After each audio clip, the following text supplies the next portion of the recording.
মধ্যপ্রাচ্যের লোকেরাই ক্ষতিগ্রস্ত হবে না, আমাদের এই বাংলাদেশ সহ অনেক দেশ ক্ষতিগ্রস্ত হবে। জিনিসপত্রের দাম বেড়ে যাবে, তেলের দাম বেড়ে যাবে, জনগণের জীবন যাপন অত্যন্ত কঠিন হয়ে যাবে।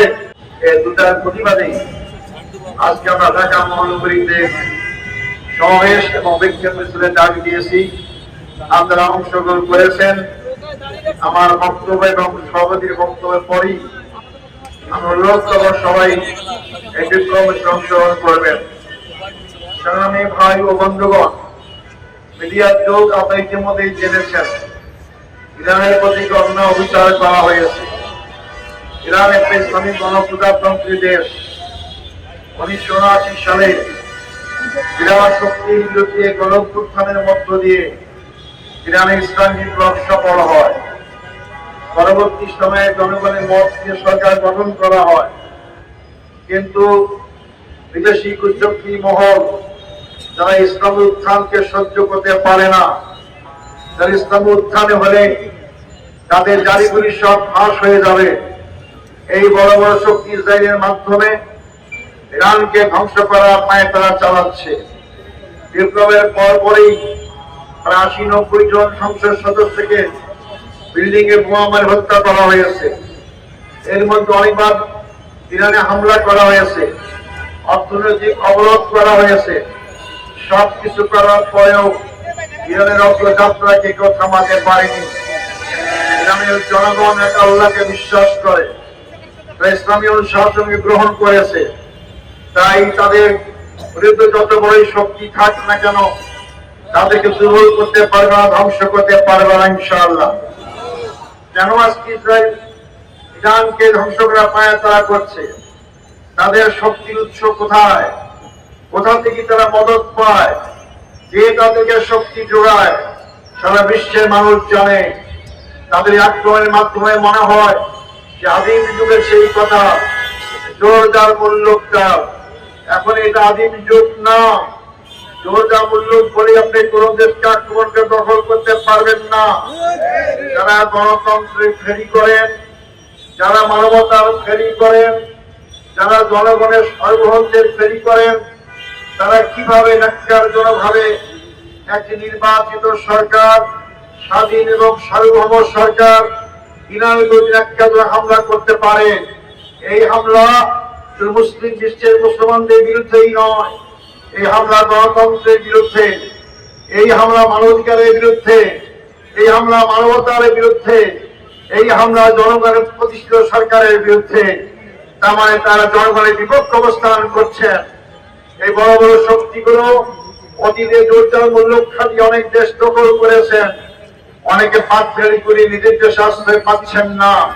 তাই আমরা স্পষ্ট বলতে চাই, ইরানের প্রতি হামলা মুসলিম বিশ্বের প্রতি শুধু নয়, শুধু মধ্যপ্রাচ্যের প্রতি নয়, এই হামলা গণতন্ত্রের প্রতি, শান্তিকামী মানুষের বিরুদ্ধে এই হামলা। অতএব শান্তিকামী মানুষ, গণতন্ত্রে বিশ্বাসী জনগণকে যারা ভালোবাসে, কোন শক্তি হামলা নিন্দা না করে পারে না। আমাদের ইসলামের পক্ষ থেকে আমরা তার তীব্র নিন্দা এবং ক্ষোভ প্রকাশ করি এবং তার বিরুদ্ধে সারা বিশ্বকে এগিয়ে আসার জন্য আহ্বান জানাচ্ছি। আমি প্রথমেই শহীদ খামেনি যে শাহাদাত গ্রহণ করেছেন তাদের আত্মার মাগফিরাত কামনা করি। আরো যারা শত শত জীবন দিয়েছেন তাদের আত্মার মাগফিরাত কামনা করি। আল্লাহর কাছে দোয়া করি তারা জান্নাতুল উচ্চতম মর্যাদা লাভ করতে পারেন। সংগ্রামী ভাই বন্ধুগণ, আজকে বিশ্ব তাকিয়ে দেখছে। জাতিসংঘ গঠন করা হয়েছে কি জন্য? শান্তি প্রতিষ্ঠার জন্য। জাতিসংঘ কয়েকটি দেশের তাবেদার শক্তি হিসাবে তারা আজকে ভূমিকা অবতীর্ণ হয়েছে। এগুলো শান্তিকামী দেশগুলোর পক্ষে তা আসে না। এই জাতিসংঘ যে ভূমিকা পালন করে, জনগণ একদিন বলবে জাতিসংঘের কোনো প্রয়োজন নাই। আমার জাতিসংঘকে তারা যথার্থ ভূমিকা পালন করার যথার্থ আহ্বান জানাবো। সাথে সাথে মুসলিম বিশ্বের দ্বারা গঠিত ওআইসি তারা যথার্থ ভূমিকা পালন করতে পারছে না। আমরা তাদেরকে আহ্বান জানাবো, আপনারা ওআইসি মুসলিম বিশ্বের মোড়ল হিসাবে, দায়িত্বপ্রাপ্ত হিসাবে আপনারা যথার্থ দায়িত্ব পালন করেন, নাহলে জনগণ আপনাদেরকে প্রত্যাখ্যান করবে। আজকে মধ্যপ্রাচ্যে অস্থির করা হয়েছে। অস্থিরতা যদি দীর্ঘদিন চলে মধ্যপ্রাচ্যের লোকেরাই ক্ষতিগ্রস্ত হবে না, আমাদের এই বাংলাদেশ সহ অনেক দেশ ক্ষতিগ্রস্ত হবে। জিনিসপত্রের দাম বেড়ে যাবে, তেলের দাম বেড়ে যাবে, জনগণের জীবন যাপন করা অত্যন্ত কঠিন হয়ে যাবে।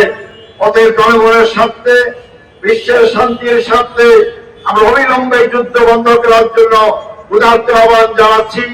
সাথে সাথে মুসলিম বিশ্ব সহ শান্তিকামী বিশ্বের মানুষদেরকে আমরা সবাই ঐক্যবদ্ধ ভাবে এই সমস্ত অশুভ শক্তির বিরুদ্ধে, গণতন্ত্র মানবতা বিরোধী শক্তির বিরুদ্ধে আপনারা যার যারা সোচ্চার হন। জনগণ যদি রাজপথে নেমে আসে, জনগণ যদি সোচ্চার হয়, যত বড় শক্তি থাক না কেন টিকতে পারবে না, পারে নাই। আপনারা জানেন ইরানের শাহনশাহ কত বড় শক্তিশালী ছিল, সে তাদের বিরুদ্ধে শত শত বছর লড়াই করেছিল। ইরানের জালেম সম্প্রদায় তাদের লড়াইয়ের ফসল 1990 সালের ইরানের সফল ইসলামী বিপ্লব। এই শক্তিকে টিকে রাখার জন্য বিশ্বের মূল্য অনেক চেষ্টা করেছে, জনগণের সামনে তারা পালিয়ে যেতে বাধ্য হয়েছে। তাই জনগণের অপরিচিত শক্তি আপনারা হিসাব করবেন। শুধু গণতন্ত্রের কথা বললে চলবে না, গণতন্ত্রকে মানতে হবে। আপনার দেশেই শুধু নয়, অন্য দেশেও মানবের ব্যবস্থা করতে হবে। অন্য দেশের গণতন্ত্র ক্ষতিগ্রস্ত না হয় তার ব্যবস্থা করতে হবে। দেশে দেশে গণতন্ত্র ক্ষতিগ্রস্ত হলে, একটি দুইটা দেশে গণতন্ত্র থাকলে সেই দেশটিকে থাকতে পারবে না ইনশাআল্লাহ। সেখানে ভাই বন্ধুগণ, ইরানের এই আন্দোলন, ইরানের এই ক্ষতি আমি বলছিলাম আমরা জামাতের পক্ষ থেকে আমরা তাৎক্ষণিক বিক্ষোভ আয়োজন করেছি। আমরা অবিলম্বে যদি বন্ধ না করা হয় আমার বৃহত্তর কর্মসূচিতে বাধ্য হবে ইনশাআল্লাহ। আমি ইসরায়েলকে বলবো, আপনারা কয়েক বছর আগে অনেক হত্যাকাণ্ড ঘটিয়েছেন। দেশের মানুষেরা, বিদেশের মানুষেরা আপনাদের পণ্য বর্জন করেছিল। আবার কিন্তু আপনাদের পণ্য বর্জন করলে আমাদের ব্যবসা পুড়িয়ে যাবে, আপনারা চলতে পারবেন না। আমাদের জনগণকে বাধ্য করবেন না। আপনার অবিলম্বে ইরানের উপর আক্রমণ বন্ধ করে দিন, তাহলে জনগণই তার সমুচিত জবাব দেবে ইনশাআল্লাহ।